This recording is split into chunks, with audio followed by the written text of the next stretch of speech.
Hello viewers. Last classes में हमने oxo acids के बारे में पढ़ना शुरू किया था। ऑक्सो एसिड्स में हमने उनकी नेमिंग किस तरीके से होती है और जब उनका स्ट्रक्चर बनाने जाते हैं तो एटम्स के बीच में लिंकेज किस तरीके का होता है वो पढ़ा था। उसके बाद पर्टिकुलरली हमने ऑक्सो एसिड्स उठाए थे फॉस्फोरस के और उनका स्ट्रक्चर ड्रॉ किया था, साथ ही साथ उनकी एसिडिटी को कंपेयर किया था। तो आज की क्लास में हम ऑक्सो एसिड्स और सल्फर को पढ़ेंगे और सल्फर में उसके बाद हम सब एसिड्स को मिला के उनकी एसिडिटी पे क्या फर्क पड़ता है वो देखेंगे। साथ ही साथ और कुछ प्रॉपर्टीज होंगी हेलोजेंस के ऑक्सो एसिड्स में कि ऑक्सीडाइजिंग एजेंट कौन अच्छा है या ऑक्सीडाइजिंग एजेंट के ऑर्डर में अरेंज करें, तो उन प्रॉपर्टीज को अरेंज करेंगे। और कुछ नए टर्म्स भी इंट्रोड्यूस होंगे जैसे कि थायो वर्ड से हम सब वाकिफ हैं। थायो वर्ड क्या होता है? थायो मतलब कहीं पे भी सल्फर का इंट्रोडक्शन। तो देखेंगे कि सल्फर के ऑक्सो एसिड्स में कहीं पे अगर कोई एक ऑक्सीजन एटम रिप्लेस हो रहा है और सल्फर आ रहा है तो किस तरीके से स्ट्रक्चर पे फर्क पड़ेगा, वही थायोनिक एसिड की सीरीज कहलाएगी। तो स्टार्ट करते हैं ऑक्सो एसिड्स, जो कि हमारा टॉपिक चल ही रहा है। ऑक्सो एसिड्स में हमें पढ़ना है आज सल्फर के ऑक्सो एसिड्स और साथ ही साथ उनका स्ट्रक्चर ड्रॉ करना है। तो स्ट्रक्चर ड्रॉ करने के लिए हमें लिंकेज के बारे में पता होना चाहिए। तो लिंकेज एक बार मैं फिर से बता देता हूँ और ऑक्सीडेशन स्टेट का फंडा रहेगा ही रहेगा। ठीक, तो ऑक्सीडेशन स्टेट में क्या होता है कि अगर कोई भी एटम को मैं x मानता हूँ कि उसकी ऑक्सीडेशन स्टेट x है और वो x की वैल्यू जो है वो उस एटम के मैक्सिमम ऑक्सीडेशन स्टेट के बराबर आ जाए तो हम कहेंगे कि वहाँ पे क्या होगा, वहाँ पे होगी ऑक्सी लिंकेज। और ऑक्सी लिंकेज किस तरीके की होती है कि बीच में एक ऑक्सीजन एटम हो और साइड में कोई भी सेंट्रल एटम हो। ठीक, उसके बाद अगर ये जो x की वैल्यू है ये कम आती है हमारी मैक्सिमम ऑक्सीडेशन स्टेट से, तो वहाँ पे क्या होता है, तो वहाँ पे नॉर्मल लिंकेज होती है, मतलब एटम टू एटम लिंक होगा, बीच में कोई भी ऑक्सीजन एटम नहीं होगा। और तीसरा जो है वो है कि x की वैल्यू अगर ज़्यादा आ जाए मैक्सिमम ऑक्सीडेशन स्टेट से तो वहाँ पे क्या होगा, तो वहाँ पे हमारे पास परऑक्सी लिंकेज होगी। और परऑक्सी लिंकेज में क्या होगा, दो ऑक्सीजन एटम, जैसे आपने देखा होगा हाइड्रोजन परऑक्साइड, तो वहाँ पे क्या होगा, दो ऑक्सीजन एटम बीच में होंगे और साइड में साइड एटम वेरी कर सकते हैं। तो ये हमें ध्यान रखना है कि लिंकेज किस तरीके से होती हैं। फिर हम एक एक करके सल्फर की ऑक्सो एसिड्स को स्टार्ट करेंगे और उनका स्ट्रक्चर बनाना, तो ये ध्यान रखना है। अब सबसे पहले उठाते हैं सल्फर का जो मोस्ट कॉमन ऑक्सी एसिड है जिसे हम सब जानते हैं सल्फ्यूरिक एसिड। उसके स्ट्रक्चर में तो कोई दिक्कत आनी नहीं चाहिए, लेकिन क्या करना है उसका बेसिक स्केलेटन भी एक बार रिवाइज हो जाएगा, तो इसलिए मैं सबसे सिंपल सल्फर की जो ऑक्सो एसिड है उसे पिक कर रहा हूँ।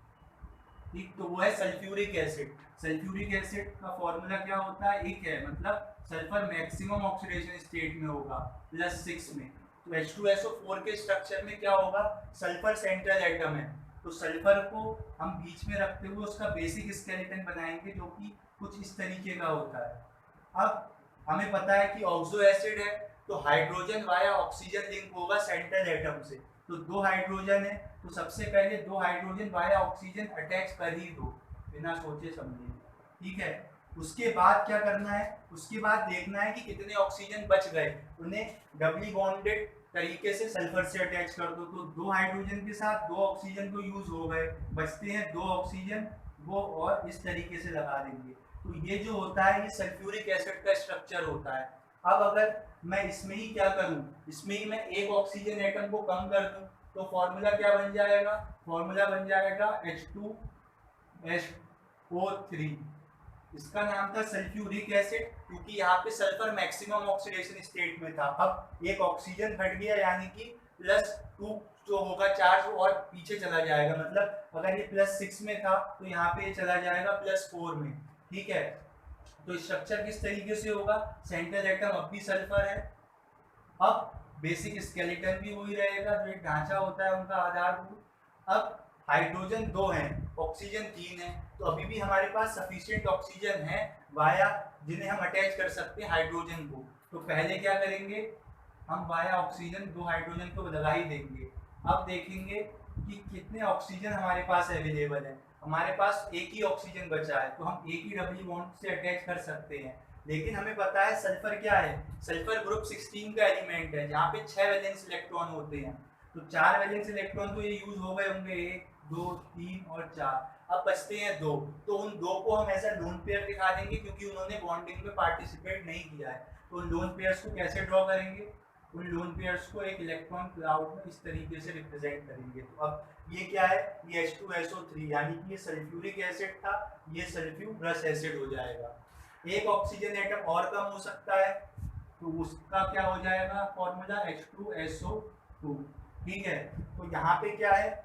उसी तरीके से यहाँ पे भी सल्फर ऑक्सीजन जो है हमारा सल्फर सेंट्रल एटम है, बेसिक स्केलेटन यही रहेगा। और ऑक्सी एसिड है तो कोशिश यही करेंगे कि हाइड्रोजन वाया ऑक्सीजन ही अटैच हो। तो हम क्या करेंगे? 2 हाइड्रोजन वाया 2 ऑक्सीजन अटैच करा देंगे। अब देखेंगे कि ऑक्सीजन तो बच ही नहीं रहे हैं, तो क्या करेंगे? जो हमारे को पता है कि इसके बाद 6 वैलेंस इलेक्ट्रॉन होते हैं, तो 4 अभी भी बचे हैं, तो उन 4 को हम एज अ लोन पेयर दिखाएंगे, मतलब उन्होंने बॉन्डिंग में पार्टिसिपेट नहीं किया है और उनका एक पर्टिकुलर इलेक्ट्रॉन क्लाउड होगा कुछ इस तरीके से। तो ये हमारे पास वो ऑक्सो एसिड्स थी सल्फर की जिनमें क्या था? सल्फर एक ही था। अब हम क्या करते हैं? सल्फर को बढ़ाते हैं, यानी कि 2 सल्फर होंगे ऑक्सो एसिड्स में और देखेंगे स्ट्रक्चर पे क्या इफेक्ट पड़ेगा। ठीक, ये हो गए हमारे जहाँ पे सिंगल सल्फर एटम का। अब अगर मैं देखूं कि सल्फर एटम बढ़ रहे हैं, जैसे कि क्या हो सकता है? हमने पढ़ा था अगर 2 सल्फ्यूरिक एसिड कंबाइन करती हैं हीट के प्रेजेंस में तो वाटर रिमूव हो जाता है और जो कंपाउंड बनता है उसमें प्रीफिक्स आ जाता है पायरो और सफिक्स वही इक रहता है। तो हम देखते हैं क्या फॉर्मूला होगा उसका। जैसे कि अगर 2 सल्फ्यूरिक एसिड के मॉलिक्यूल हैं H2SO4 प्लस H2SO4, ठीक है, इससे क्या किया गया? यहाँ पे हीट किया गया, तो हीट करने से क्या होता है? वाटर रिमूव होता है। तो 4 हाइड्रोजन थे, तो 2 हाइड्रोजन तो वाटर की में इन्वॉल्व होकर निकल ही जाएंगे और एक ऑक्सीजन निकल जाएगा।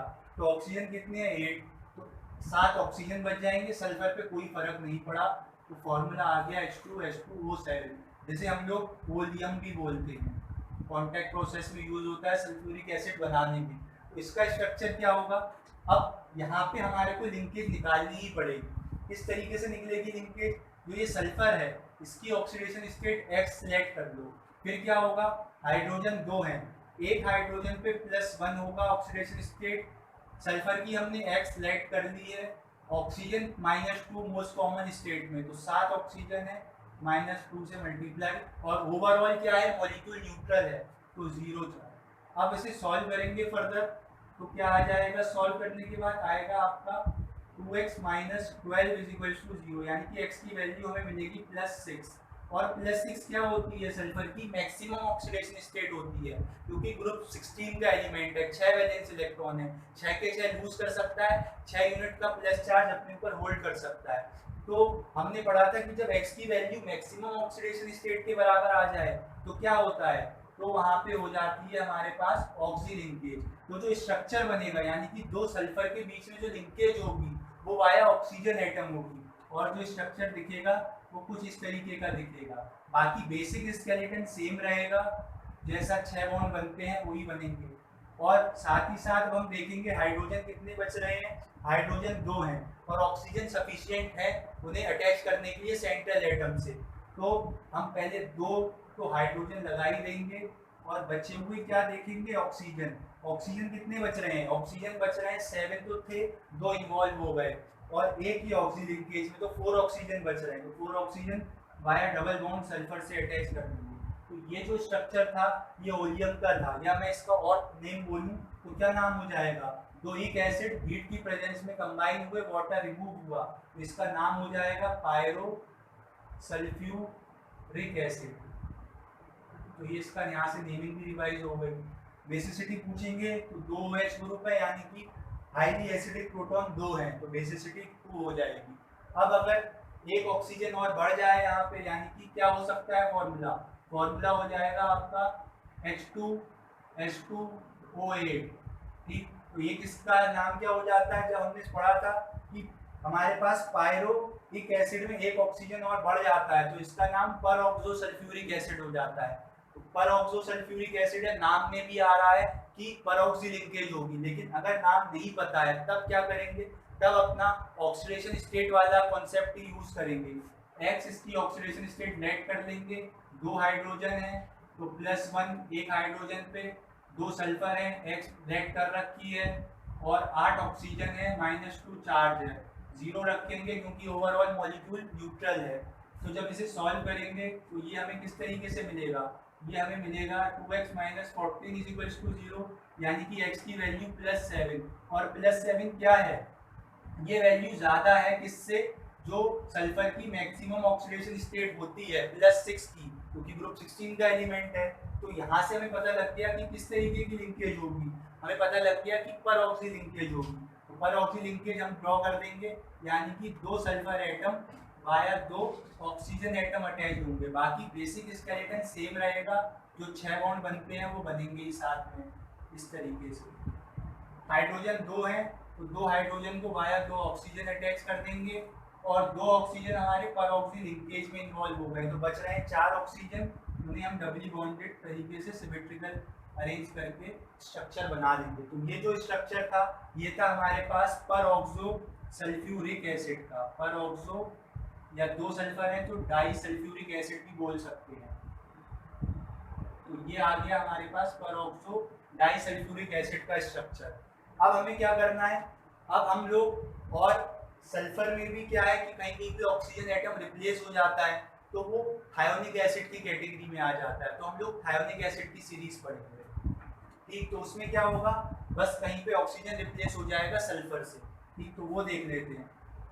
और कुछ वहाँ पे एसिडिक प्रॉपर्टीज भी होंगी, तो वो जब हम एक बार सल्फर की एसिड कंप्लीट कर लेंगे तब पढ़ेंगे। और हम ये भी पढ़ सकते हैं कि कौन अच्छा रिड्यूसिंग एजेंट है, ऑक्सीडाइजिंग एजेंट है, तो वो एक बार सारे स्ट्रक्चर कवर कर लेते हैं। स्ट्रक्चर से भी हमें आइडिया लग जाता है कि उनकी प्रॉपर्टीज किस तरीके से वेरी करेंगी।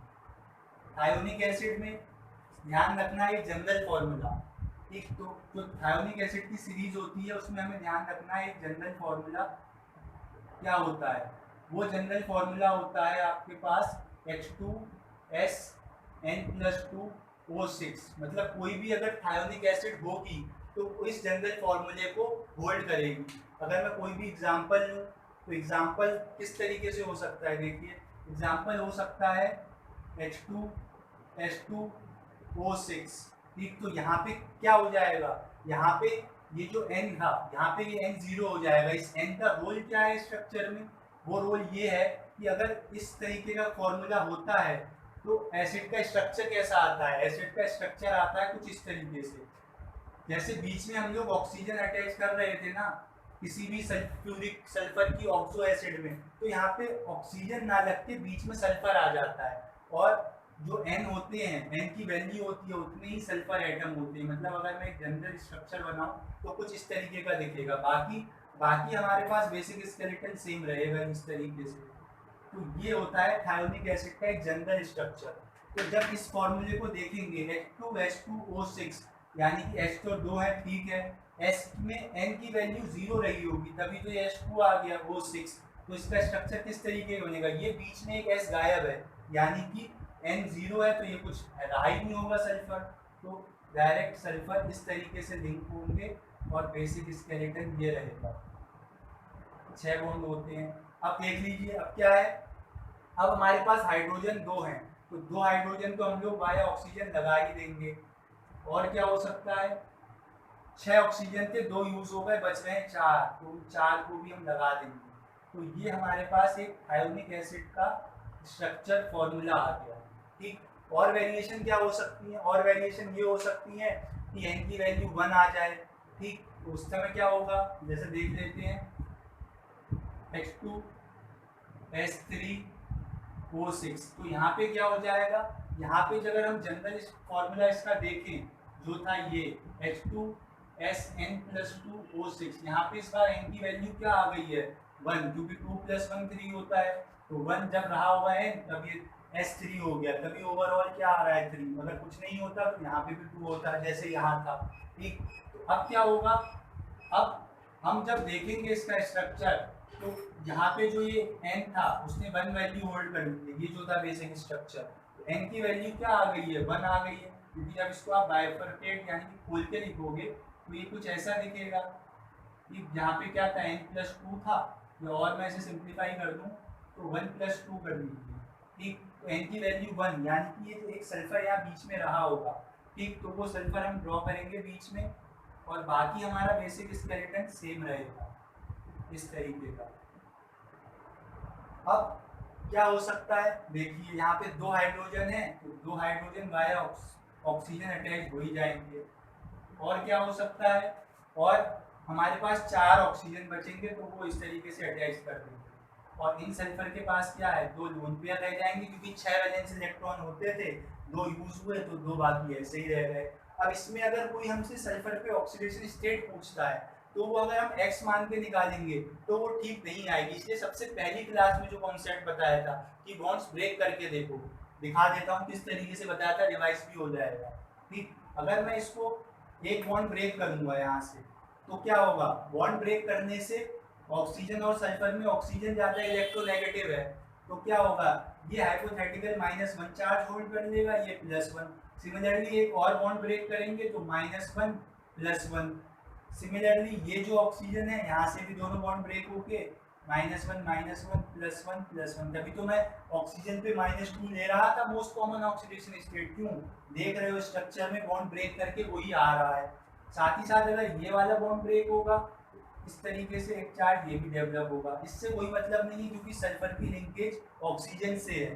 तो यहाँ पे जो ऑक्सीडेशन स्टेट आ गई सल्फर की वो क्या आ गई, वो आ गई +5। इसकी जब इस वाले की देखेंगे तो यहाँ पे सल्फर सल्फर से ही अटैच्ड है, कोई इलेक्ट्रोनेगेटिविटी का डिफरेंस नहीं है। साथ ही साथ ना कोई हाइब्रिडाइजेशन में चेंजेस हैं। तो इसीलिए क्या होगा कि जब ब्रेकिंग होगी तो कोई चार्जेस डेवलप नहीं होंगे क्योंकि कोई चार्ज का डिफरेंस ही नहीं है। तो ये जो होगा ना कि यहाँ पे, तो ये 0 ऑक्सीडेशन स्टेट में। और सिमिलरली ये भी जब बॉन्ड्स ब्रेक करेंगे सारे तो ये भी हमें +5 में मिलेगा इसी की तरह। तो क्या हुआ कि जो ये एसिड थी इसमें एक सल्फर +5 में था, एक सल्फर 0 में था और एक सल्फर +5 में था। तो 3 सल्फर हैं और तीनों सल्फर की अलग अलग ऑक्सीडेशन स्टेट है। तो ये ध्यान रखना है कि हमसे कौन से सल्फर पे पूछ रहा है। इस नंबर दे के पूछ सकता है कि मार्क कर देगा ये सल्फर 1 है, बताओ इसमें सल्फर 1 की ऑक्सीडेशन स्टेट क्या है। तो हमें पता होना चाहिए बेसिक स्ट्रक्चर। ठीक, और स्ट्रक्चर भूलना नहीं है। फिर से ड्रॉ कर दे रहा हूँ एक बार स्ट्रक्चर, क्योंकि स्ट्रक्चर याद रहेगा तो उससे आप लोग ऑक्सीडेशन स्टेट भी निकाल सकते हो। जो कि था हमारे पास ये, ठीक, एक थायोनिक एसिड का मेंबर है तो बीच में सल्फर है, ऑक्सीजन हट गया तभी तो थायो वर्ड यूज हुआ है। तो ये ध्यान रखना है, बेसिसिटी 2 ही है।